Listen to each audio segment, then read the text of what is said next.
Coming up tonight in Our News, a suspected bank robber killed by police. Meanwhile, the Prime Minister ramps up his rhetoric on illegal migration, plus an inside look at a California weed dispensary, and looking ahead to this year's Cancer Ball.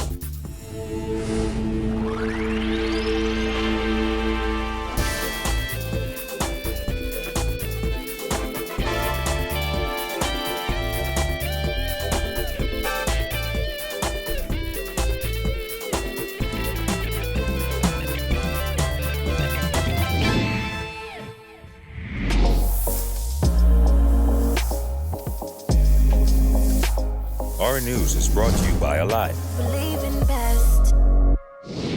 Welcome to Our News and thanks for joining us. I'm Jared Higgs. Topping news tonight, Prime Minister Dr. Hubert Minnis has announced the establishment of an immigration strike force to aggressively pursue illegal migrants in the Bahamas. Minnis told parliamentarians that Bahamians come first and vowed that his administration will take the country back.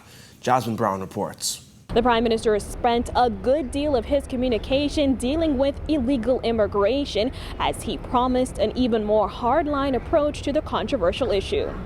We must pursue illegal immigrants aggressively.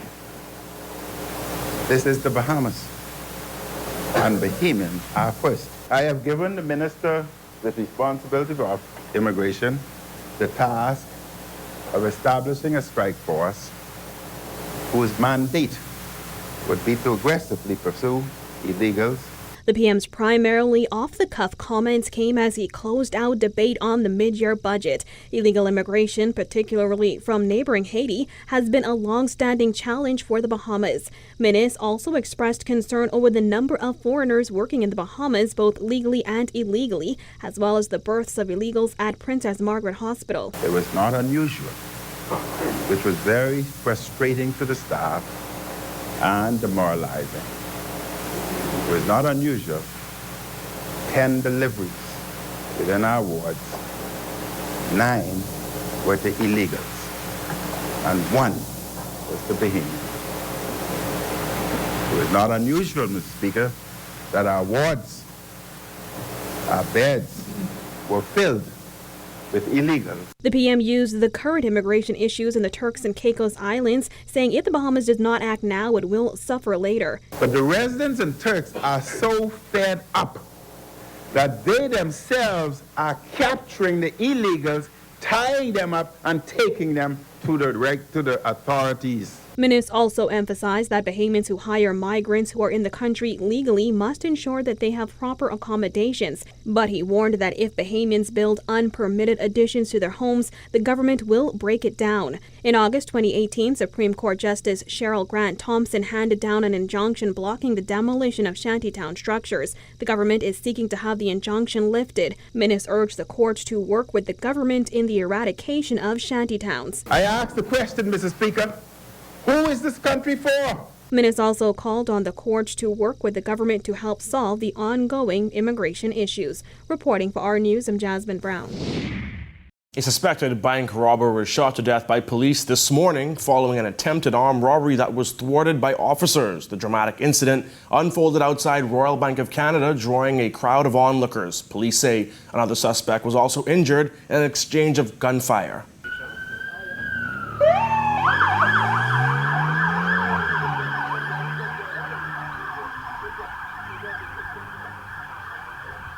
A planned bank robbery was foiled by a police tip-off. That's according to Chief Superintendent Solomon Cash of the Central Detective Unit, who says it was before 9 when officers received information about the armed robbery and headed to Royal Bank of Canada's Mackey Street location. Saw a vehicle fitting the profile as described in the information. The officers engaged that vehicle. As the officers engaged, 2 persons emerged from the suspect vehicle. One armed man opened fire on the police. The police, being in fear of their life, opened fire on that suspected persons after alerting him that they were officers. The officers again opened fire, subsequently fatally wounding one of the suspected persons.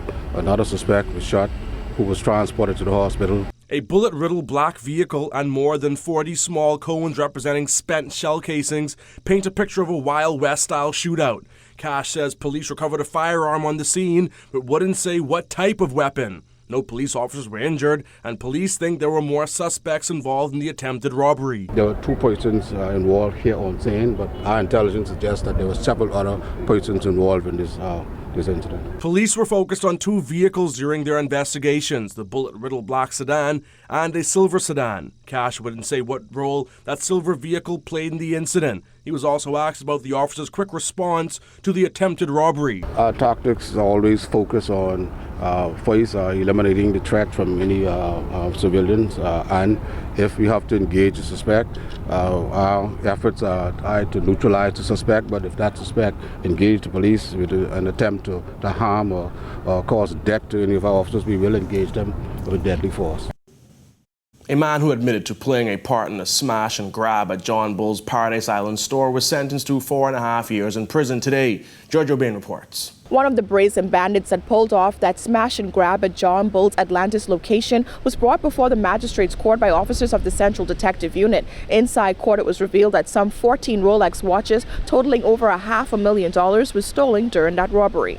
32-year-old Anthony Harvey, seen in the gray and white sweatshirt, was brought before Chief Magistrate Joyanne Ferguson Pratt on 3 counts, including stealing from a shop, namely John Bull's Paradise Island location, conspiracy to commit stealing, and causing damage to 2 of John Bull's showcases, valued at $21,321.89.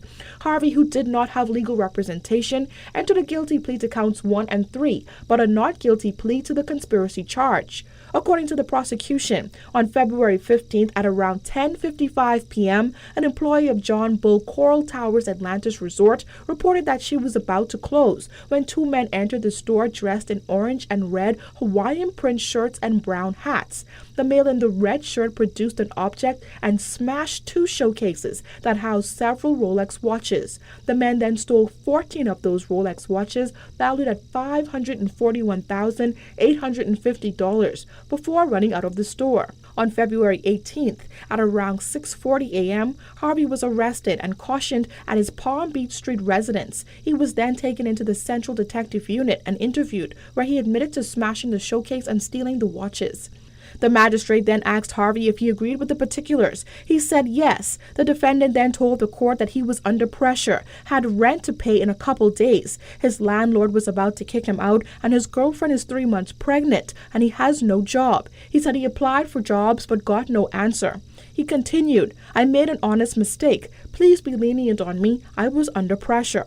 Magistrate Pratt told Harvey, "I don't understand how you embark on a journey over the bridge to one of the most prestigious tourist destinations to commit a crime and call it an honest mistake." Reporting for Our News, I'm Georgie O'Bain. 23-year-old Berlin Belfort in the yellow and white was charged with the February 17, 2020 killing of Kevin Storr.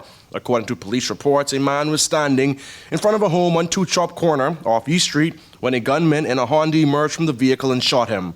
Belfort's attorney, Bernard Ferguson, asked that a bruise on his face be examined. Belfort was denied bail and was remanded to prison. Meanwhile, 18-year-old Javardo Adderley, seen in the orange shirt, was charged with the February 18th murder of convicted child molester Valdez McKinney, who was sitting at the back of a home on Wilson Track when a gunman shot him. Adderley's attorney, Christina Galanos, told the court that her client was slapped and kicked by a plain-clothed officer. She added her client has asthma and needs his inhaler at all times. He was also denied bail and remanded to prison. As the government considers the decriminalization of marijuana, one Bahamian has taken his push for the use of the substance over to the United States of America's West Coast. Kyle Joaquin ventured to Northern California to visit the marijuana dispensary. This is Elliot Marshall and welcome to Liberty. Nestled in Arcata, a city at the most northern tip of California and bustling with college activity, sits Liberty, a marijuana dispensary which, after 2 years of planning and preparation, has opened its doors to the community. You have different types of flower here. We have some edibles. We also have some capsules and some tinctures there, a couple of vapes. It's the $1 million investment of Elliot Marshall, a Grand Bahamian and advocate for the use of cannabis for recreational and medicinal purposes. Actually, it was inspired by Jamal Rule, owner of Liberty in Grand Bahama. The showcases and cabinets are stocked with the highest quality of marijuana products. You don't need to get the first beginning of your effects. That's a whole lot of gummy. Okay. It's a big gummy, but 10 milligrams in total. I guess it shouldn't eat the whole thing. I wouldn't need it. I mean, a lot of the packaging also have to be child-proof, so you have to have multiple levels in it. So as you can see, you open it, that's 1. It's in a sealed package, that's 2. It has a tear, that's 3. That also has a 4. The recreational use of marijuana is legal throughout the state of California for adults 21 years and older and allows the use of up to 1 ounce per day for recreation.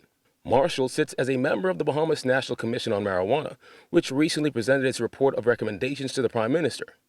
Now, while the report stopped short of recommending marijuana for recreational use, it did, however, recommend the decriminalization of up to 1 ounce. And to show just how much 1 ounce of marijuana is, Marshall collected 3.5-ounce jars of cannabis and placed them side by side. 7, 14, 21, 28. To someone unfamiliar with the product, 8 jars of marijuana would look like a lot. If the government were to accept the Commission's recommendation, this amount would be legal. Yeah. That's a lot of weed. Depending on the use, not really. I mean, if someone's going to make edibles with this ain't a lot at all. This is very little, to be quite honest, for something like edibles. People have different needs. It depends on the needs. Needs vary.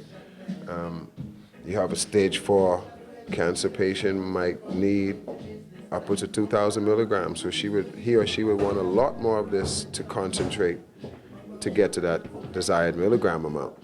Multiple sectors outside of physically touching the plant are involved in making this come to fruition. Now, as he continues to make waves here in California, Marshall says he hopes the Bahamas doesn't take too long in playing the catch-up game. But for now, reporting from Northern California for Our News, I'm Kyle Joaquin. Thanks, Kyle. Great story. Still to come on Our News. The Prime Minister doubles down on his jobs promise. Stay tuned.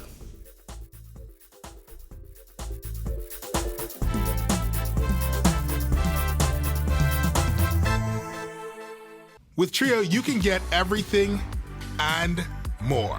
Get 150% download speed increase than if you got internet alone.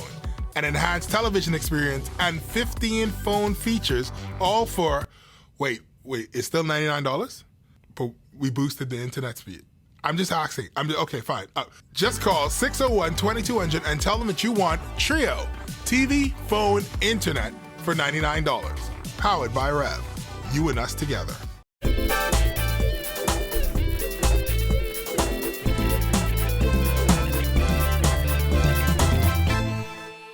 Welcome back. As the cost of living continues to rise, some small business owners say it's becoming increasingly difficult to keep their doors open. Berthany McDermott has that.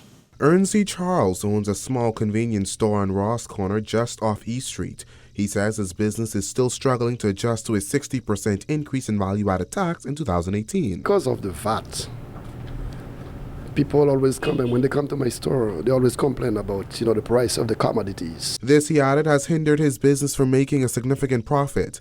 As a result, Charles said he has not been able to hire full-time workers. The small business owner is also worried about the impact a 15% increase in electricity bills set to take effect in March could have on his bottom line. The increase of electricity,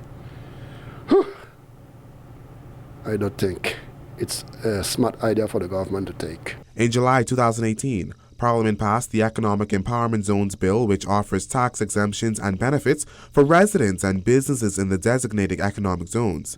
Prime Minister Dr. Hubert Minnis noted that through these initiatives, the government hopes to see a rebirth of values, beauty, and economic viability of Over the Hill. I haven't felt anything yet. As I told you earlier, I'm there for the past 7 years or so in this area. Charles is not alone. Diane McKinsey owns DDM's Delight, and she says she has yet to benefit. I heard a young man was saying that they were going to do some sort of incentive or whatever, or initiative, but I haven't seen nobody had never come to me yet. With the cost of living on the rise, coupled with that 15% increase in electricity bills set to take effect next month, these business owners say they will have to hike up their prices to stay open. That's another thing for them to complain, because I have to put up my price in order for me to stay in business. Yes, I know I have to raise my prices. I have to go up a little high as well, because when I go into the shop too, the prices are really, really high. Reporting for Our News, I'm Berthany McDermott. Amid skepticism, the Prime Minister Dr. Hubert Minnis doubled down on his pledge to reduce unemployment to at least 6% by the end of 2021. This as he slammed the opposition. I have heard and read commentary that it is highly improbable that we can get unemployment down to 6%. Mr. Speaker, we need to think boldly and with greater vision and imagination, which is lacking in the leader of the opposition and his visionless party. The upcoming labor force survey will only reflect employment on New Providence due to Hurricane Dorian's impact on Abaco and Grand Bahama. Last year, unemployment dropped to 9.5%. Minnis insisted it will take innovation to spur job growth. We need to rethink and innovate when it comes to economic model that some rigidly propose for tourism development. We need to update our thinking about the economics of tourism. Minnis also responded to criticisms over Cabinet's decision to approve better travel benefits for ministers and their spouses. This after he went on the defense over the matter last week. I want all to know that I know what it's like to be 25 cents short. I know what it's like to be 50 cents short or $1 short. I know what $10 means to a poor man. While in opposition, Minnis frequently criticized the Christie administration's travel expenses. In 2017, he promised to release a detailed breakdown of travel expenses but never delivered. However, Minnis insisted they would never be irresponsible with public funds. We would never, ever make a decision that is not transparent and is not in the best interest of the people. We would never be irresponsible and spend the people's money wisely. That is why we account to this Parliament and to the people of every dime that we spend. When Our News comes back from the break, preparations for the Cancer Society ball underway. Stay tuned.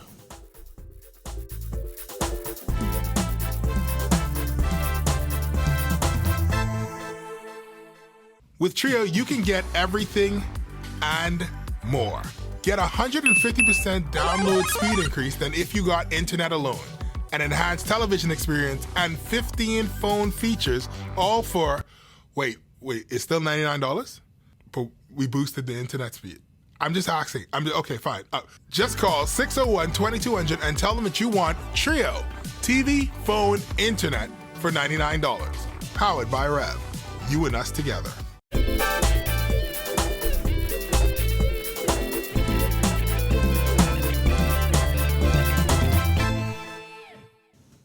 The Cancer Society will be hosting its 19th annual ball on May 23rd at the Atlantis Resort.